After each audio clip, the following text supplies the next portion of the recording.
সূরা আন-নামল মক্কায় অবতীর্ণ, আয়াত 93, রুকু 7। বিসমিল্লাহির রহমানির রহিম। সিন। এগুলো কোরআনেরই আয়াত এবং এগুলো সুস্পষ্ট কিতাবের অংশ। ঈমানদারদের জন্য এটা হচ্ছে হেদায়েত ও সুসংবাদবাহী গ্রন্থ। ঈমানদার হচ্ছে তারা যারা নামাজ প্রতিষ্ঠা করে, যাকাত আদায় করে, সর্বোপরি কিয়ামত দিবসের উপরে যারা শক্ত বিশ্বাস স্থাপন করে। যারা শেষ বিচারের দিনের উপর ঈমান আনে না, তাদের জন্যে তাদের যাবতীয় কর্মকাণ্ডকে আমি সুন্দর শোভন করে রেখেছি। ফলে তারা উদ্ভ্রান্তের মতো আপন কর্মকাণ্ডের চারপাশে ঘুরে বেড়াচ্ছে। এরাই হচ্ছে সেসব লোক যাদের জন্যে জাহান্নামের কঠিন আযাব রয়েছে। আর পরকালে এরা এমনি ভীষণ ক্ষতিগ্রস্ত হবে। হে নবী, অবশ্যই তোমাকে প্রবল প্রজ্ঞাময় সর্বজ্ঞ আল্লাহ তাআলার পক্ষ থেকে এ কোরআন দেয়া হয়েছে। স্মরণ করো, মূসা যখন তার পরিবারের লোকজনদেরকে বলেছিল, অবশ্যই আমি আগুন সদৃশ কিছু দেখতে পেয়েছি, সেখান থেকে আমি এক্ষুনি তোমাদের কাছে হয় পথ ঘাটের ব্যাপারে কোনো খোঁজ খবর কিংবা একটি অঙ্গার নিয়ে আসব, যাতে করে তোমরা ঠান্ডার সময় আগুন পোহাতে পারো। অতঃপর সে যখন আগুনের কাছে পৌঁছল, তখন তাকে অদৃশ্য থেকে আওয়াজ দেয়া হলো, বরকতময় হোক সে জায়গা যা এ আগুনের ভেতর আলোকিত হয়ে আছে, বরকতময় হোক সে মানুষ যে এর আশেপাশে রয়েছে। সৃষ্টিকুলের রব আল্লাহ তাআলা কত পবিত্র, প্রশংসিত। আওয়াজ এলো, হে মূসা, আমিই হচ্ছি আল্লাহ তাআলা, মহাপরাক্রমশালী, প্রবল প্রজ্ঞাময়। হে মূসা, তুমি তোমার হাতের লাঠিটা জমিনে নিক্ষেপ করো। অতঃপর সে যখন তাকে দেখল তা জমিনে সাপের মতো ছোটাছুটি করছে, তখন সে কিছুটা ভীত হয়ে উল্টো দিকে দৌড়াতে লাগলো, পেছনের দিকে ফিরেও তাকালো না। তখন আমি বললাম, হে মূসা, তুমি ভয় পেও না, আমার সামনে আমার নবী রাসূলরা কখনো ভয় পায় না। হ্যাঁ, যদি কেউ কখনো কোনো অন্যায় করে তাহলে তা ভিন্ন কথা। অতঃপর সে যদি অন্যায়ের পর তার বদলে পুনরায় নেক আমল করে, তাহলে সে যেন জেনে রাখে আমি অবশ্যই ক্ষমাশীল ও পরম দয়ালু। হে মূসা, এবার তুমি তোমার হাত দুটো তোমার জামার বুক পকেটের ভেতর ঢুকিয়ে দাও, দেখবে কোনো রকম দোষ ত্রুটি ব্যতিরেকেই তা উজ্জ্বল হয়ে বেরিয়ে এসেছে। এ মুজিজাগুলো হচ্ছে সে 9টি নিদর্শনেরই অন্তর্গত, যা ফেরাউন ও তার জাতির জন্যে আমি পাঠিয়েছিলাম। ওরা অবশ্যই ছিল গুনাহগার জাতি। অতঃপর যখন তাদের কাছে আমার উজ্জ্বল নিদর্শন সমূহ হাজির হলো, তখন তারা বলল, এ তো হচ্ছে স্পষ্ট জাদু। তারা জুলুম ও অধ্যত্বের কারণে তা প্রত্যাখ্যান করল, যদিও তাদের অন্তর এসব নিদর্শন সত্য বলে গ্রহণ করে নিয়েছিল। অতঃপর হে নবী, তুমি দেখে নাও আমার জমিনে বিপর্যয় সৃষ্টিকারীদের কি পরিণাম হয়েছিল। আমি অবশ্যই দাউদ এবং সুলাইমানকে দিন দুনিয়ার জ্ঞান দান করেছিলাম। তারা উভয়ই বলল, যাবতীয় তারিফ আল্লাহ তাআলার, যিনি তাঁর বহু ঈমানদার বান্দার উপর আমাদের শ্রেষ্ঠত্ব দান করেছেন। সুলাইমান দাউদের উত্তরাধিকারী হল। সে বলল, হে মানুষ, আমাদেরকে আল্লাহ তাআলার পক্ষ থেকে পাখিদের বুলি পর্যন্ত শেখানো হয়েছে। প্রতিটি জিনিসই আমাদের দেয়া হয়েছে। এ হচ্ছে আল্লাহ তাআলার সুস্পষ্ট অনুগ্রহ। সুলাইমানের কাজ করে দেওয়ার জন্যে মানুষ, জিন ও পাখিদের মধ্য থেকে এক বিশাল বাহিনী সমবেত করা হয়েছিল। এরা আবার বিভিন্ন ব্যূহে সুবিন্যস্ত ছিল। সুলাইমান একবার অভিযানে বের হলো। তারা যখন পিপীলিকা অধ্যুষিত উপত্যকায় পৌঁছল, তখন একটি স্ত্রী পিপীলিকা তার স্বজনদের বলল, হে পিপীলিকার দল, তোমরা দ্রুত নিজ নিজ গর্তে ঢুকে পড়ো। দেখো, এমন যেন না হয় সুলাইমান ও তার বাহিনী তোমাদেরকে পায়ের নিচে পিষে ফেলবে, তারা হয়তো টেরও পাবে না। তার কথা শুনে সুলাইমান মৃদু হাসি হাসল এবং বলল, হে আমার রব, তুমি আমাকে তৌফিক দাও যাতে করে এ পিপীলিকাটির ব্যাপারেও আমি অমনোযোগী না হই, এবং আমাকে ও আমার পিতামাতাকে তুমি যেসব নেয়ামত দান করেছ আমি যেন তার কৃতজ্ঞতা আদায় করতে পারি। আমি যেন এমন সব নেক কাজ করতে পারি যা তুমি পছন্দ করো। অতঃপর তুমি তোমার অনুগ্রহ দিয়ে আমাকে তোমার নেককার মানুষদের অন্তর্ভুক্ত করে নাও। একবার সে তার পাখি বাহিনী পর্যবেক্ষণ করল এবং বলল, কি ব্যাপার? হুদহুদ পাখিটাকে দেখছি না যে? না, সে আজ অনুপস্থিত। হয় সে এই অনুপস্থিতির কোনো পরিষ্কার ও সংযত কারণ নিয়ে আমার কাছে হাজির হবে, না হয় তাকে আমি অবহেলার জন্য কঠিন শাস্তি দেব, অথবা বিদ্রোহ প্রমাণিত হলে তাকে আমি হত্যাই করে ফেলব। এ খোঁজাখুঁজির পর বেশি সময় অতিবাহিত হয়নি। সে পাখিটি ছুটে এসে বলল, হে বাদশাহ, আমি এমন এক খবর জেনেছি যা তুমি এখনো অবগত হওনি। আমি তোমার কাছে সাবা জাতির একটি নিশ্চিত খবর নিয়ে এসেছি, আর এটাই হচ্ছে আমার অনুপস্থিতির কারণ। আমি সেখানে এক রমণীকে দেখেছি, তাদের উপর সে রাজত্ব করছে। দেখে মনে হলো তাকে দুনিয়ার সব কয়টি জিনিসই বুঝি দেয়া হয়েছে, তদুপরি তার রয়েছে বিরাট এক সিংহাসন। আমি তাকে এবং তার জাতিকে এমন অবস্থায় পেলাম যে তারা আল্লাহ তাআলাকে বাদ দিয়ে সূর্যকে সাজদা করছে। মূলত শয়তান তাদের পার্থিব কর্মকাণ্ড তাদের জন্য শোভন করে রেখেছে, এবং সে শয়তান তাদের সৎ পথ থেকেও নিবৃত্ত করেছে, ফলে ওরা হেদায়েত লাভ করতে পারছে না। শয়তান তাদের বাধা দিয়েছে যেন তারা আল্লাহ তাআলাকে সেজদা করতে না পারে, যিনি আসমানসমূহ ও জমিনের উদ্ভিদ সহ সব গোপন জিনিস বের করে আনেন। তিনি জানেন তোমরা যা কিছু গোপন করো এবং যা কিছু প্রকাশ করো। আল্লাহ তাআলা ব্যতীত কোনো মাবুদ নেই, তিনিই হচ্ছেন মহান আরশের অধিপতি। এটা শুনে সে বলল, হ্যাঁ, আমি এক্ষুনি দেখছি তুমি কি সত্য কথা বলেছ, না তুমি মিথ্যাবাদীদেরই একজন। তুমি আমার এই চিঠিটা নিয়ে যাও, এটা তাদের কাছে রেখে এসো, তারপর তাদের কাছ থেকে কিছুক্ষণের জন্য সরে থেকো, দেখো তারা এর কি উত্তর দেয়। সুলাইমানের চিঠি পেয়ে সাবা জাতির সম্রাজ্ঞী তার পরিষদদের ডেকে বলল, হে আমার পরিষদরা, আমার কাছে একটি গুরুত্বপূর্ণ চিঠি পাঠানো হয়েছে। তা এসেছে সুলাইমানের কাছ থেকে, এবং তা লেখা হয়েছে রহমান রহিম আল্লাহ তাআলার নামে। চিঠির বক্তব্য হচ্ছে, তোমরা আমার অবাধ্যতা করো না এবং আনুগত্য স্বীকার করে তোমরা আমার কাছে আসো। চিঠি পড়ে সে রানী বলল, হে আমার পরিষদরা, আমার এই বিষয়ে তোমরা আমাকে একটা অভিমত দাও। আমি তো কোনো ব্যাপারে চূড়ান্ত কোনো আদেশ দেই না যতক্ষণ না তোমরা আমার কাছে থাকো এবং আমাকে পরামর্শ না দাও। তারা বলল, এই কথা ঠিক যে আমরা অনেক শক্তিশালী ও কঠোর যোদ্ধা, কিন্তু সুলাইমানের সাথে বিদ্রোহের ঝুঁকি নেয়ার ব্যাপারে সিদ্ধান্ত গ্রহণের ক্ষমতা তো তোমারই হাতে। অতএব চিন্তা করে দেখো এই পরিস্থিতিতে তুমি আমাদের কি আদেশ দেবে। সে রানী বলল, আসলে রাজা বাদশাহরা যখন কোনো জনপদে বিজয়ীর বেশে প্রবেশ করে তখন তারা তা তছনছ করে দেয়, সেখানকার মর্যাদাবান ব্যক্তিদের অপদস্থ করে ছাড়ে। এরাও হয়তো তাই করবে। আমি বরং সরাসরি হ্যাঁ কিংবা না কোনোটাই না বলে তার কাছে কিছু তোহফা পাঠিয়ে দেখি দূতেরা কি জবাব নিয়ে আসে। সে দূত হাদিয়া নিয়ে যখন সুলাইমানের কাছে এলো তখন সে বলল, তোমরা কি ধন সম্পদ দিয়ে আমাকে সাহায্য করতে চাও? অথচ আল্লাহ তাআলা যা কিছু আমাকে দিয়েছেন তা তিনি তোমাদের যা দিয়েছেন তার তুলনায় অনেক উৎকৃষ্ট। তোমরা তো দেখছি তোমাদের উপঢৌকন নিয়ে নিজেরাই উৎফুল্ল রয়েছ। তোমরা বরং তাদের কাছেই ফিরে যাও যারা এগুলো তোমাদের পাঠিয়েছে। আমি অবশ্যই ওদের মোকাবেলায় এমন এক বাহিনী নিয়ে হাজির হব, তাদের যা আছে তা দিয়ে যার প্রতিরোধ করার শক্তি ওদের নেই, এবং আমি অবশ্যই তাদের সে জনপদ থেকে লাঞ্ছিতভাবে বের করে দেব।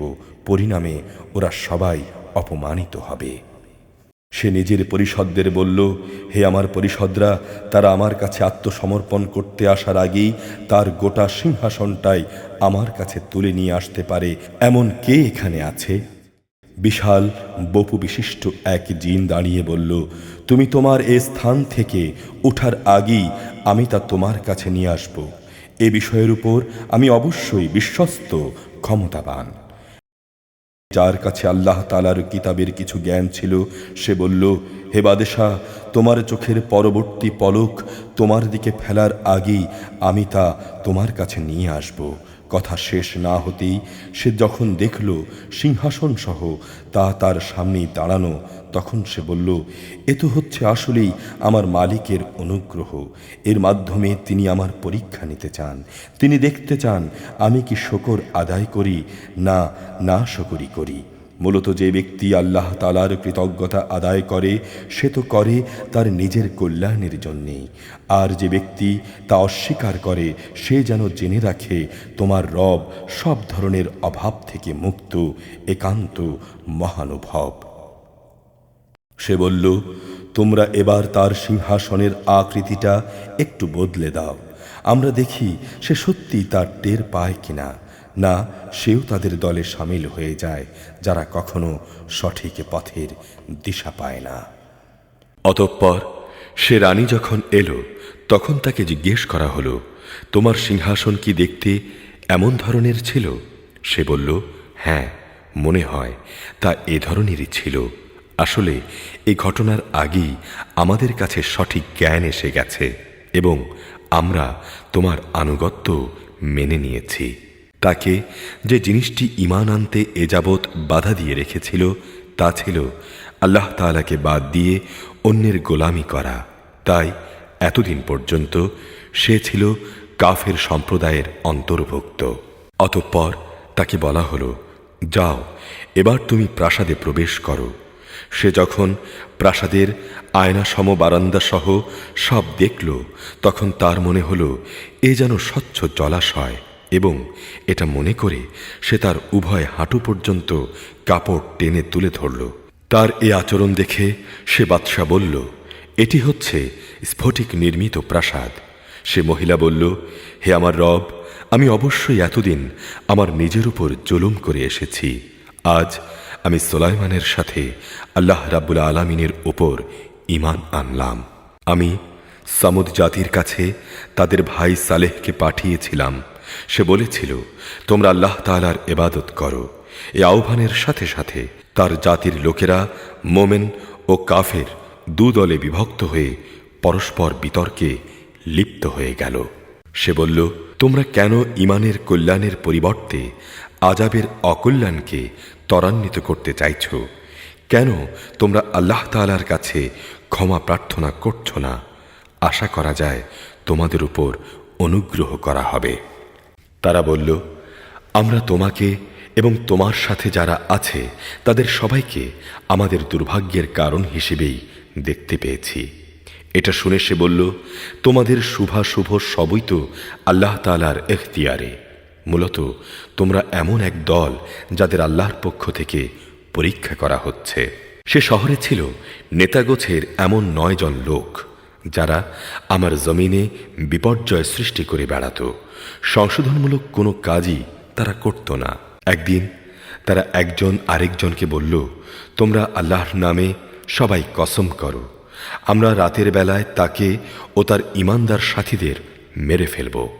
অতঃপর তার উত্তরাধিকারীকে আমরা বলবো, তার পরিবার পরিজনকে হত্যা করার সময় আমরা সেখানে উপস্থিত ছিলামই না, আমরা অবশ্যই সত্যবাদী। তারা যখন সালেহকে মারার চক্রান্ত করছিল তখন আমিও তাকে রক্ষা করার এমন এক কৌশল বের করলাম যা তারা বিন্দুমাত্র বুঝতে পারেনি। হে নবী, অতঃপর তুমি দেখো তাদের চক্রান্তের কি পরিণাম হয়েছে। আমি তাদের এবং তাদের জাতির সবাইকে ধ্বংস করে দিয়েছি। চেয়ে দেখো, এই হচ্ছে তাদের ঘরবাড়ি। তাদেরই জুলুমের কারণে তা আজ মুখ থুবড়ে পড়ে আছে। অবশ্য এই ঘটনার মাঝে জ্ঞানবান মানুষদের জন্য শিক্ষার নিদর্শন রয়েছে। যারা আল্লাহ তাআলার উপর ঈমান এনেছে এবং আল্লাহ তাআলাকে ভয় করেছে, আমি তাদের আযাব থেকে মুক্তি দিয়েছি। আর এক নবী ছিল লূত। যখন সে তার জাতিকে বলল, তোমরা কি অশ্লীল কাজ করছো, অথচ তোমরা দেখতে পাচ্ছ এটা কত জঘন্য? তোমরা কি তোমাদের যৌন তৃপ্তির জন্য নারীকে বাদ দিয়ে পুরুষদের কাছেই আসবে? আসলে তোমরা হচ্ছ একটি মূর্খ জাতি। তার জাতির লোকদের এছাড়া আর কোনো উত্তরই ছিল না যে লূত পরিবারকে তোমাদের জনপদ থেকে বের করে দাও, কেননা এরা কয়েকজন আসলেই একটু বেশি ভালো মানুষ। পরিশেষে আমি তাকে ও তার পরিবার পরিজনকে আযাব থেকে উদ্ধার করলাম, তবে তার স্ত্রীকে নয়। তাকে আমি পেছনে পড়ে থাকা আযাবে নিমজ্জিত মানুষদের সাথে শামিল করে দিয়েছিলাম। অতঃপর তাদের উপর আমি গজবের বৃষ্টি নাজিল করলাম। যাদের ভীতি প্রদর্শন করা হয়েছিল তাদের জন্য এ বৃষ্টি কতই না নিকৃষ্ট ছিল। হে নবী, তুমি বলো, সব তারিফ একমাত্র আল্লাহ তাআলার জন্যেই এবং যাবতীয় শান্তি তার সেসব নেক বান্দার জন্যে যাদের তিনি বাছাই করে নিয়েছেন। আসলে কে উত্তম, আল্লাহ তাআলা না এরা তার সাথে যাদের শরীক করে তারা? অথবা তিনি শ্রেষ্ঠ, যিনি আসমান সমূহ ও জমিন পয়দা করেছেন এবং আসমান থেকে তোমাদের জন্য পানি বর্ষণ করেছেন, আবার তা দিয়ে জমিনে মনোরম উদ্যান তৈরি করেছেন, অথচ তার একটি ক্ষুদ্র বৃক্ষ পয়দা করারও তোমাদের ক্ষমতা নেই। বলো, এসব কাজে আল্লাহ তাআলার সাথে অন্য কোনো মাবুদ আছে কি? বরং তারা হচ্ছে এমন এক সম্প্রদায় যারা অন্যকে আল্লাহ তাআলার সমকক্ষ সাব্যস্ত করছে।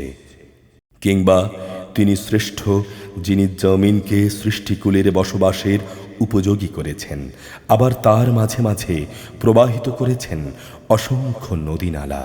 জমিনকে সুদৃঢ় করার জন্যে তার মধ্যে স্থাপন করেছেন পর্বতমালা। দুই সাগরের মাঝে মিষ্টি ও লোনা পানির সীমারেখা সৃষ্টি করে দিয়েছেন। বলো, এসব কাজে আল্লাহ তাআলার সাথে আর কোনো মাবুদ আছে কি না? কিন্তু তাদের অধিকাংশ লোক এ সত্যটুকুও জানে না। অথবা তিনি শ্রেষ্ঠ, যিনি কোনো বিপদগ্রস্ত ব্যক্তির ডাকে সাড়া দেন। যখন নিরুপায় হয়ে সে তাকে ডাকতে থাকে, তখন তার বিপদ আপদ তিনি দূরীভূত করে দেন এবং তিনি এ জমিনে তাদেরকে তার প্রতিনিধি বানান। এসব কাজে আল্লাহ তাআলার সাথে আর কোনো মাবুদ কি আছে? আসলে তোমরা কমই উপদেশ গ্রহণ করে থাকো। কিংবা তিনি শ্রেষ্ঠ, যিনি তোমাদের জলে স্থলের গহীন অন্ধকারে পথ দেখান, যিনি তার অনুগ্রহ সমবৃষ্টি বর্ষণের আগে তার সুসংবাদ বহন করার জন্যে বাতাস প্রেরণ করেন। এসব কাজে আল্লাহর সাথে অন্য কোনো মাবুদ কি আছে? ওরা যা কিছু তার সাথে শরিক করে, আল্লাহ তাআলা তার চাইতে অনেক ঊর্ধ্বে।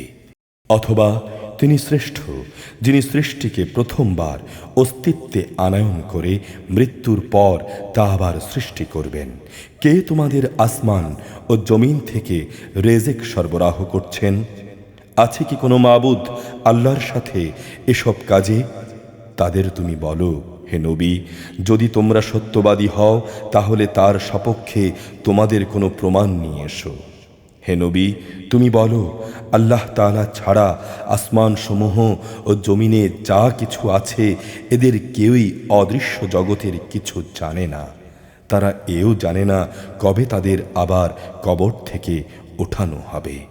বরং মনে হচ্ছে আখিরাত সম্পর্কে এদের জ্ঞান নিঃশেষ হয়ে গেছে।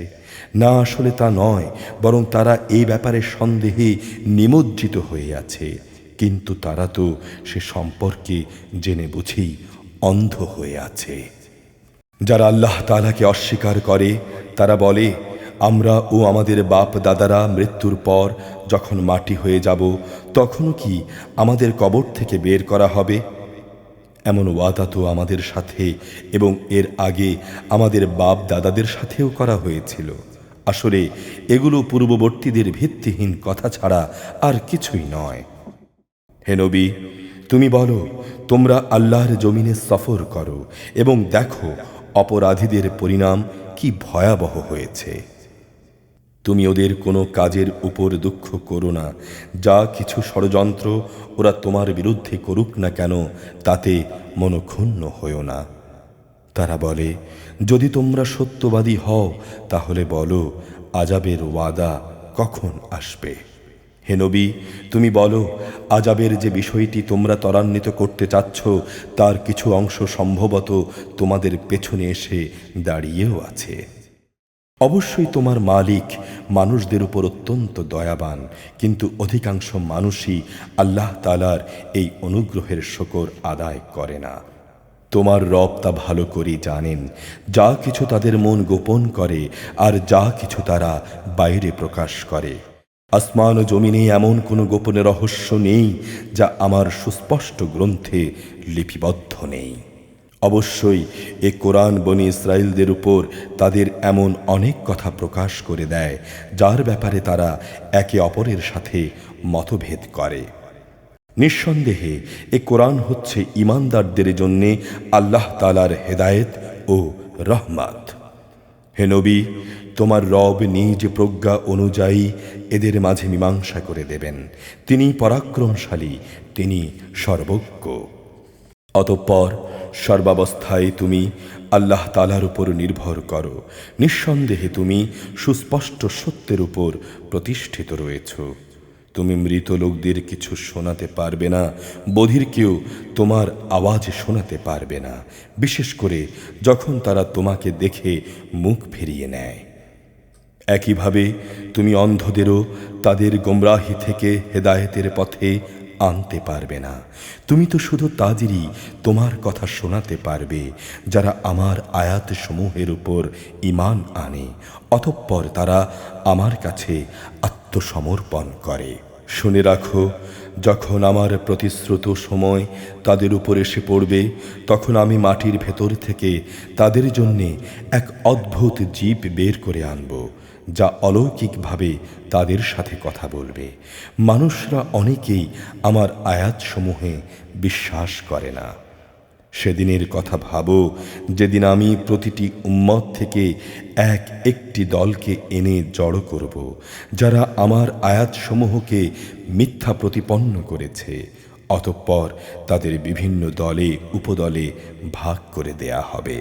এমনি করে ওরা যখন আল্লাহ তাআলার সামনে হাজির হবে, তখন আল্লাহ তাআলা তাদের জিজ্ঞেস করবেন, তোমরা কি আমার আয়াতসমূহ শুধু এ কারণেই অস্বীকার করেছিলে এবং তোমাদের সীমিত জ্ঞান দিয়ে তোমরা সে আয়াতের মর্ম পর্যন্ত পৌঁছতে পারোনি? বলো, আমার আয়াতের সাথে তোমরা কি আচরণ করছিলে? যেহেতু এরা দুনিয়ার জীবনে জুলুম করেছে, তাই আজ এদের উপর আযাবের প্রতিশ্রুতি পুরো হয়ে যাবে। অতঃপর এরা কোনো রকম উচ্চবাচ্য করতে পারবে না। এরা কি এ কথা চিন্তা করেনি যে আমি রাতকে এজন্যই তৈরি করেছি যেন তারা তাতে বিশ্রাম করতে পারে? অপরদিকে জীবিকার প্রয়োজনে দিনকে বানিয়েছি আলোকোজ্জ্বল। অবশ্যই এর মাঝে সে জাতির জন্য অনেক নিদর্শন রয়েছে যারা আল্লাহ তাআলার উপর ঈমান আনে। যেদিন সিংহায় ফু দেয়া হবে, সেদিন যারা আসমান সমূহে আছে এবং যারা জমিনে আছে তারা ভীত সন্ত্রস্ত হয়ে পড়বে। তবে তাদের কথা আলাদা, যাদের আল্লাহ তাআলা এ থেকে বাঁচাতে চাইবেন। সবাই সেদিন তার সামনে অবনমিত অবস্থায় হাজির হবে। হে মানুষ, আজ তুমি পাহাড় দেখতে পাচ্ছ, তুমি মনে করছো তা অনড় হয়ে দাঁড়িয়ে আছে, কিন্তু কিয়ামতের দিন এ পাহাড়গুলোই মেঘের মতো উঠতে থাকবে। এটা আল্লাহ তাআলারই সৃষ্টির শৈল্পিক নিপুণতা, যিনি প্রতিটি জিনিসকে মজবুত করে বানিয়ে রেখেছেন। তোমরা যা কিছু করছো, অবশ্যই তিনি সেসব ব্যাপারে সম্যক অবগত আছেন। সেদিন যে ব্যক্তি কোনো নেক কাজ নিয়ে আমার সামনে হাজির হবে, তাকে তার চাইতে আর উৎকৃষ্ট প্রতিফল দেয়া হবে। এমন ধরনের লোকেরা সেদিন ভীতিকর অবস্থা থেকেও নিরাপদ থাকবে। অপরদিকে যে ব্যক্তি কোনো রকম মন্দ কাজ নিয়ে আসবে, তাদের সেদিন উল্টো করে আগুনে নিক্ষেপ করা হবে।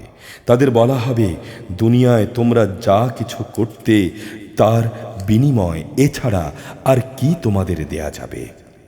হে নবী, তুমি বলো, আমাকে তো শুধু এটুকুই আদেশ দেয়া হয়েছে যেন আমি এ মক্কা নগরীর মালিকের ইবাদত করি, যিনি একে সম্মানিত করেছেন, সব কিছু তাঁর জন্যেই নিবেদিত। আমাকে এও হুকুম দেয়া হয়েছে যেন আমি তাঁরই আদেশের সামনে আত্মসমর্পণ করি। আমাকে আরও আদেশ দেওয়া হয়েছে আমি যেন কোরআন তেলাওয়াত করি। অতঃপর যে ব্যক্তি হেদায়েতের পথ অনুসরণ করবে সে তো তা করবে তার নিজের মুক্তির জন্যে, আর যে ব্যক্তি গোমরাহ থেকে যাবে তাকে তুমি বলো, আমি তো কেবল জাহান্নামের একজন সতর্ককারী মাত্র। তুমি বলো, সমস্ত প্রশংসা একমাত্র আল্লাহ তাআলার জন্যে। অচিরেই তিনি তোমাদের তার নিদর্শন সমূহ দেখাবেন। অতঃপর তোমরা সহজেই তা চিনে নেবে। তোমরা যা কিছু আচরণ করছো তার সম্পর্কে তোমাদের রব মোটেই বেখবর নন।